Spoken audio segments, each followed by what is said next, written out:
Simi family blog में आप सबका स्वागत करती हूँ और मैं हूँ तारा। तो आज 2 दिन के बाद ब्लॉग बना रही हूँ क्योंकि आपको पता ही है मैंने वैक्सीन लगवाई थी कोविड वैक्सीन लगवाई थी शनिवार को। तो बस शनिवार को ही वीडियो डाल पाई थी और वो भी शायद संडे को सुबह मैंने वीडियो डाली थी और वो शनिवार की वीडियो थी। तो शनिवार को मैंने आप लोगों के साथ चटनी शेयर की थी और बताया था कि मैं कोविड वैक्सीन लगवा के आई हूँ, क्योंकि हमारे यहाँ पे गांव से थोड़ा सा दूर ही 5-10 मिनट का रास्ता है, वहाँ पे कैंप लगा था। तो 18 से 44 के बीच में जिनकी एज थी तो उनको कोविड की वैक्सीन लग रही थी। तो मैंने सोचा चलो मैं भी लगवा लेती हूँ। हस्बैंड बोलने लगे चलो लगवा लेते हैं, क्योंकि फिर उसके लिए हमें हॉस्पिटल जाना पड़ता अगर यहाँ पे नहीं लगती। तो चटनी बनाने के आदि मैंने बना दी थी और चूल्हे पे ही बनाई थी। वो मैंने रेसिपी आपके लोगों के साथ शेयर की थी और चूल्हे पे ही उसको छोड़ दिया था। तो 11 बजे के करीब मैं उसको छोड़ के ऐसे ही बना के थोड़ी सी और उसी पे चूल्हे पे छोड़ के तो मैं कोविड की वैक्सीन लगवाने चली गई थी। और कोविड की वैक्सीन लगवाने के बाद फिर मैंने खाना वगैरह बनाया, सब्ज़ी वगैरह बना दी थी, रोटी वगैरह आके बनाई थी। और उसके बाद मुझे कोविड का जो इंजेक्शन लगा है उसके बाद मुझे कुछ भी नहीं हुआ, कोई महसूस नहीं हुआ मुझे कि थोड़ा सा हाँ मुझे बाजू में दोपहर बाद थोड़ा सा भारीपन लगा। तो मुझे लगा शायद इंजेक्शन की वजह से है, ये लगने की वजह से। तो मैंने क्या किया, उन्होंने बताया हुआ था जो नर्सिस बैठी थी वहाँ पे कि आपने बर्फ़ को चुन्नी के अंदर डाल के फिर उसकी सिकाई कर लेनी है। तो मैंने ऐसे ही किया। जब मेरी बाजू दर्द करने लगी तो सारा काम निपटाने के बाद रात को जब मैं सोई हूँ और 12 बजे के बाद जब मैं रात को तो मुझे बहुत ज़्यादा बॉडी में पेन होने लगा और इतना ज़्यादा पेन होने लगा, मैंने कभी अपनी ज़िंदगी में भी इतना ज़्यादा मुझे ऐसा बुखार नहीं आया जो मुझे इस इंजेक्शन लगने के बाद आया। मुझे रात को ऐसे लगे जैसे कि मुझे 4-5 रजाइयाँ उड़ा दे कोई। तो मैंने अपने हस्बैंड को बोला रात को कि मुझे एक और कंबल दे दो। एक कंबल मैंने लिया हुआ था हल्का सा, फिर उन्होंने एक कंबल दिया। तो एक कंबल लेने के बाद फिर 10 मिनट के बाद मैंने दूसरा कंबल लिया और फिर उसके बाद फिर मैंने तीसरा कंबल लिया। तो ऐसे करके वो मोटे कंबल थे, तो 3 कंबल में भी मेरी ठंड नहीं रुक रही थी, इतनी ज़्यादा मुझे ठंड लग रही थी। तो उस इंजेक्शन की वजह से मुझे इतनी ज़्यादा ठंड लगी है और इतने ज़्यादा बुखार आया। तो रात को और दिन में मैंने पैरासीटामोल ले ली थी, क्योंकि उन लोगों ने मुझे पैरासीटामोल दे रखी थी तो मैंने वो ले ली थी। और रात को भी मैं लेटते हुए एक पैरासीटामोल मैंने खा ली थी। फिर जब रात को मुझे 12 बजे के बाद फिर बुखार आया, फिर मैंने एक पैरासीटामोल ले ली। तो दवाई मैंने नहीं छोड़ी, लेकिन हर 6 घंटे के बाद मुझे ऐसे ही बुखार आता रहा और इतना ज़्यादा भयंकर वाला बुखार था कि मैं बता नहीं सकती थी। पूरी बॉडी में ऐसे पेन लगता था जैसे हमारी किसी ने मार कुटाई कर रखी है, जैसे किसी ने हमें मारा हुआ है। टांगों में इतनी ज़्यादा पेन होती है और इतनी ज़्यादा मतलब बॉडी पेन करती है ना कि आपको बता नहीं मैं सकती। जिन लोगों ने लगवाई है, जिनके साथ ये हुआ है, वो अपना एक्सपीरियंस ज़रूर शेयर किया होगा उन्होंने, जो ब्लॉगिंग करते हैं। जो नहीं ब्लॉगिंग करते तो वो भी मुझे कमेंट्स बॉक्स में बताएं कि आप लोगों के साथ भी ऐसे हुआ। तो मेरे साथ तो ऐसे ही हुआ। और आज भी मैं सुबह से लेटी हुई थी, तो अभी सिर्फ थोड़ी सी कंघी वगैरह की और नहाने का भी मेरा बिल्कुल मन नहीं किया। तो हाथ मुँह धोया। 2 दिन हो गए मैं नहाई भी नहीं हूँ।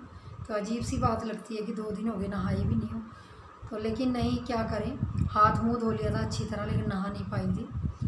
लेकिन बहुत ज़्यादा तकलीफ़ अभी भी मुझे बाजू में बहुत ज़्यादा ही, देखिए अगर मैं आपको दिखाती हूँ तो मेरी बाजू में बहुत ज़्यादा पेन है। पता नहीं दिखाई दे रहा होगा कैमरे में कि नहीं, यहाँ पे शायद ये डॉट सा बना हुआ। और देखिए इतना ज़्यादा मतलब वो नहीं था, लेकिन पता नहीं क्यों मुझे इंजेक्शन लगवाने के बाद ऐसा लगा कि मैं तो अब बचूँगी नहीं, मर जाऊँगी।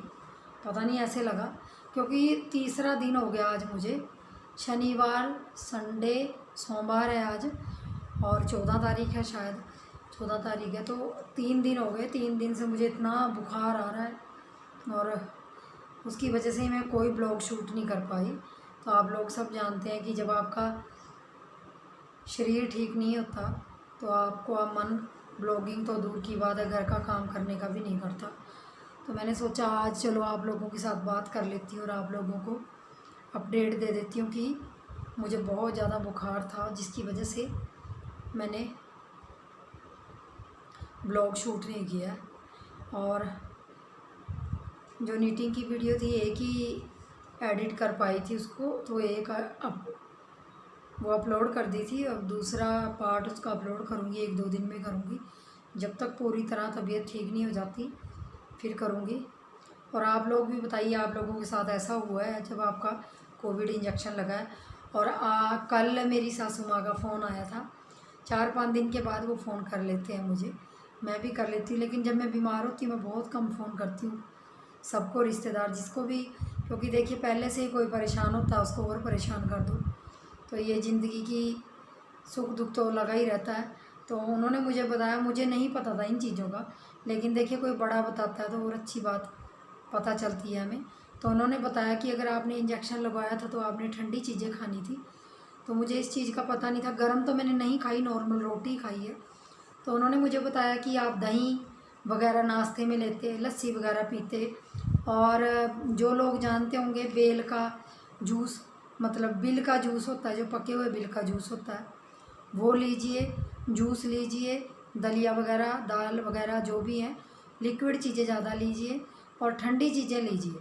तो उन्होंने ये बताई और ये कहा कि ये चीज़ें लेनी पड़ती हैं उसमें कोविड के इंजेक्शन में। तो मैंने क्या किया, फिर कल से यही चीज़ें लेने लगी, तो उससे मुझे बहुत आराम मिला। दही वगैरह मैंने खाई, लस्सी वगैरह बना के पी है, उससे काफ़ी आराम पड़ गया था। क्योंकि जो ये इंजेक्शन है वो बहुत ज़्यादा गर्म होता है, कहते हैं, आगे मुझे पता नहीं, लेकिन कहते हैं कि बहुत ज़्यादा गर्म होता है इंजेक्शन। तो देखिए बड़ा कोई बताता है तो उसकी बात माननी भी चाहिए। तो कल मेरी सासू माँ ने मुझे फ़ोन करके बताया था, तो मैंने फिर वही चीज़ें, वही डाइट फॉलो की कि चलो आराम हो जाए। लेकिन आज मुझे पहले से ज़्यादा बेटर लग रहा है। लेकिन सुबह तो बुखार था, लेकिन अब नहीं है। ये जो मैं वीडियो शूट कर रही है 5 बजे शाम का टाइम है, तब शूट कर रही हूँ, तो थोड़ा सा मुझे ठीक लग रहा है। लेकिन बाजू में अभी भी भारीपन है थोड़ा सा, चलो वो भी ठीक हो जाएगा धीरे धीरे। फ्रेंड्स, जो कोविड का इंजेक्शन लगा है वो चलो कोई बात नहीं, लेकिन बॉडी में जो पेन होती है ना, वो बहुत ज़्यादा तेज़ पेन होती है। मतलब मुझे तो बहुत ही ज़्यादा पेन हुई है बॉडी में, क्योंकि ऐसे लग रहा था जैसे पता नहीं कूट कूट के किसी ने ऐसे धो के डाला हो जैसे कपड़े को, ऐसे लग रहा था। और आप लोग भी मेरे साथ शेयर कीजिए अपना एक्सपीरियंस, जिन्होंने वैक्सीन लगाई है, क्या आप लोगों के साथ भी ऐसे हुआ है।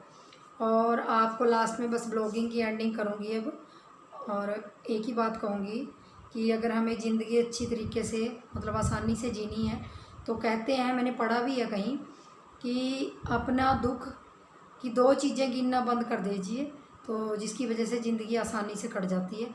अपना दुख बार बार गिनना और दूसरों का सुख। मतलब अपने दुख को बार बार हम किसी के सामने दोहराते जाएंगे तो वो भी अच्छा नहीं होता, ना ही ज़िंदगी कटती है उसको बार बार दोहराने से। और दूसरों के सुख को बार बार अगर हम अपने साथ वो करेंगे कि वो फलाना इतना, उसको ये पेन नहीं हुआ या उसको ये दर्द नहीं है, ये नहीं है, तो जो हमारी बॉडी का हमारी बॉडी मतलब अलग तरीके की है, दूसरे की बॉडी अलग तरीके की है। तो जो दुख हमें होता है ज़रूरी नहीं कि वो सामने वाले को होता है, ऐसा नहीं है। तो ये अलग अलग बॉडी के ऊपर और ज़िंदगी के ऊपर डिपेंड करता है। तो चलिए फ्रेंड्स, आज की वीडियो में इतना ही था, और मिलूँगी अगले ब्लॉग में आपको अच्छे से ब्लॉग में। उम्मीद करूँगी कि मुझे ना बुखार आए दोबारा, और ब्लॉग बनाऊँगी, कल से शूट करूँगी। आज तो नहीं शूट करूँगी क्योंकि ना तो अभी टाइम है इतना, शाम का टाइम हो गया, खाना बनाना है, तो खाना भी बनाना है, तो और काम भी हैं। इतने दिन से 3 दिन से कुछ भी नहीं किया मैंने, तो थोड़ा बहुत घर का काम था जो कर पाई हूँ, ऐसे ही बिखरा हुआ है सारा घर का काम। तो चलिए, मैंने तो अपना एक्सपीरियंस बता दिया आपको और अपडेट दे दी है, इस वजह से मैंने ब्लॉग नहीं बनाया था। और मिलूँगी नेक्स्ट वीडियो में, तब तक के लिए अपना ध्यान रखिए, और ब्लॉग कैसा लगा ये भी बताइए। और अपना प्यार और सपोर्ट ऐसे ही देते रहिए। तो तब तक के लिए बाय बाय।